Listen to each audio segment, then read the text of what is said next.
Welcome to Founder Plug Stories, where indie founders share their biggest wins, lessons, and really the journey behind their products. Let's dive in. Today we're looking at Emanuele Di Pietro, the solo founder of Indie Devs. We're focusing on that crucial step, going from just an idea to, well, real validation. And our mission here is pretty clear. Figure out what core problem drove this, and maybe redefine what early success looks like for someone building completely on their own. Yeah, because it might not just be about the dollars and cents, right? Exactly. So let's set the scene. Emmanuel looked at things like standard portfolios, link and bio tools, and thought, these are broken for developers. They felt generic. Totally generic. They treat developers who care about, code quality, their tech stack, their GitHub activity, just like any other creator. It misses the point. Right. You can't showcase a really elegant piece of code the same way you showcase like a travel photo. It needed something specific. A community, really, built around what devs actually care about. Their projects, their skills, their code, not just a pretty front end. And he moved incredibly fast. The source material says he built the core platform in just 1 month. 1 month, focusing only on the essentials, showing projects, listing skills, integrating GitHub smoothly. And small details that developers notice, like dark mode being the default, clean ways to display code snippets, that kind of thing. That focus paid off immediately. He launched Indie Devs on Founder Plug. We run those 48-hour launch cycles for new products. And how did he do? It hit rank 1 in its cycle, pulled in 17 upvotes, 162 views in just 2 days, which for a brand new platform targeting a niche, that's pretty strong immediate feedback. Definitely shows he hit a nerve. And actually, Emmanuel won that first Founder Plug launch cycle with Indie Devs. He did. And speaking of launches, we actually still have a few spots open for Launch Cycle 5 starting this Monday. It's free, and you can win $20 plus get featured. Just throwing that out there for listeners building something. Good point.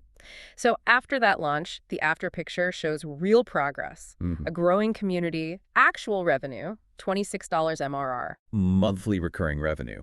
Now, $26 might not sound like a lot, but for one person, 1 month of work, that's huge validation, financially speaking. But here's where it gets really interesting and maybe challenges that idea. Right, because while the $26 was nice, that wasn't the moment that truly resonated with him. No, he explicitly said the most meaningful thing was a message. Quote, "A guy connected with me on LinkedIn via Indie Devs and said my app was awesome. That message alone made all the late nights worth it." Wow.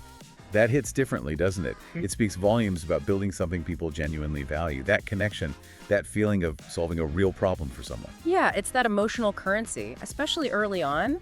Maybe that kind of feedback, that specific human impact, is more motivating than the first few dollars. It fuels you, right? When the numbers are still small, knowing you made a difference for even one person, that keeps you going. It's about building that community first. And that feedback clearly pushed him forward. He talked about adding features like upvotes for projects, a following system, posts, and a feed. And some of that's already happened. He mentioned wanting a QR code feature for easy profile sharing at meetups. Well, that's already launched now.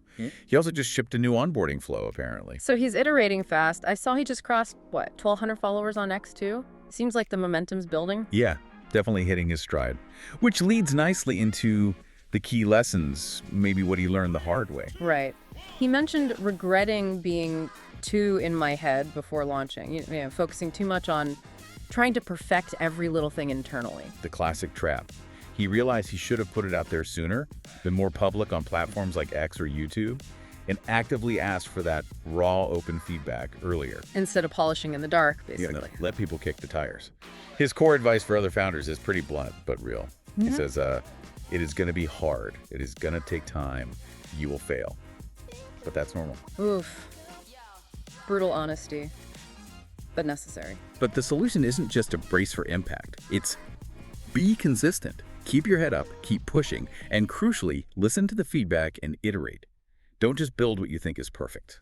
So wrapping up this deep dive, the story of Indie Devs isn't just about finding a niche. It's about that journey from spotting the pain, those generic dev portfolios, to finding true validation. And realizing that true validation, especially at the start, might look less like an MRR number and more like a single, meaningful message from a user who finally feels understood. It's consistency and openness that build something real.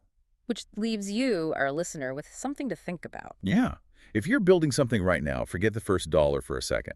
What specific message, what sign from a single user would make you feel like, okay, this is working, this is worth it? Hmm. And why does defining that emotional benchmark maybe matter even more than the cash in those early make or break days?